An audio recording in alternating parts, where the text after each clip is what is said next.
সকাল থেকে এই যে গাদার মতন খাটতে আছি, আর ছোট ভাইটারে পারলাম না কোনো কিছু করতে।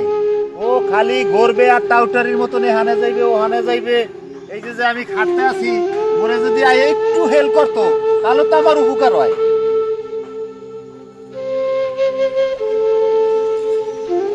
মিয়া ভাই, ও মিয়া ভাই, এই রেডি? কি হইছে ডাকস কে? মিয়া ভাই, কি? আমি আর তোমারটা বয়ে খাইতাম না। আমি বিদেশ যাবো, আমি লোক পাইছি, বুঝছো? আমি লোক পাইছি, আমি বিদেশ যাবো, তোমারটা বয়ে খামো না। বইয়া বইয়া খাবি না? বিদেশ যাবি কারণ হইয়া? বিদেশ যাবো, আমি বিদেশ ওই যে লোক লয়েছি, এই যে আমার বন্ধু, উনি লোক পাঠায় বিদেশে। বিদেশে যাবি, এই যে বাপে এই যে এই সম্পত্তি ছুঁয়ে গেছে, সম্পদ ছাড়া তো আর কিছু রাখা জানাই। সম্পদ বেচ চালাও, এই সম্পদ বেচছে আমার বিদেশ পাঠায় দাও। এই সম্পদ তুই বেশ খেলাইতে পোলাফান নিয়ে কেমনে চলমু? পোলা বানলে চলতে পারবো, আমি বিদেশ যাবো না, বিদেশ গেলে সঙ্গে টাকা বাড়াবো না, এই টাকা দিয়ে তুমি চলতে পারবো। বিদেশ যাবি তাহলে কাম করবি, এরপর বিদেশ যাইস না, এই সম্পদ আমি বেচমু না। না সম্পদ বেচন লাগবে না, বেচলে আমি টাকা পাবো, এত আমি যে লোক নিয়েছি আমার পাঠায় দাও তুমি বিদেশে, আমি বিদেশ